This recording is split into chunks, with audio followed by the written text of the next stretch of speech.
ঝালকাঠির সুগন্ধা ও বিষখালী নদীর তীব্র ভাঙনে বিলীন হওয়ার শঙ্কায় শত শত বাড়ি।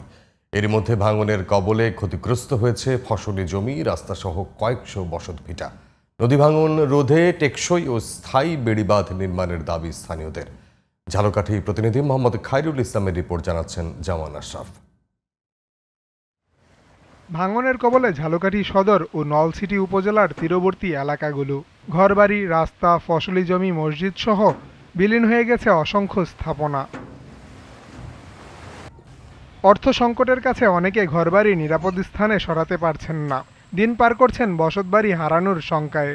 এখন আপাতত একটু আসছে, কিছু বস্তা বাঁচছে, এই দেখি জমি জায়গা সম্পূর্ণ হয়ে গেছে, আমাদের ঘর দুয়ার সব। স্থায়ী বস্তা হলে আমার স্বস্তি পাই, বা আমার বাড়িঘর যারা আছে যে যেটুকু থাকার হয়তো থাকবে এই আশা করি। হাইটা যাইতে প্রায় 10 মিনিট লাগতো বাসা থেকে নদীর পার যেতে।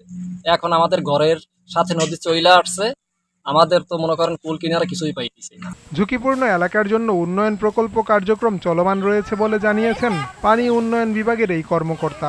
অধিক ভাঙন প্রবণ যে সকল স্থান রয়েছে ঝালকাঠি সদর এবং নলছিটি উপজেলায়, সে সকল 7টি স্থানে আমাদের একটি উন্নয়ন প্রকল্প চলমান আছে।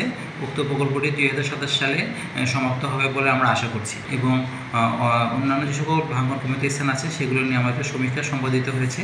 সে প্রেক্ষিতে আমরা একটি প্রকল্প দাখিল করব।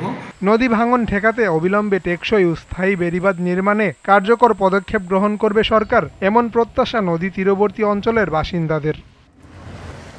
জামান আশরাফ, জিটিভি নিউজ।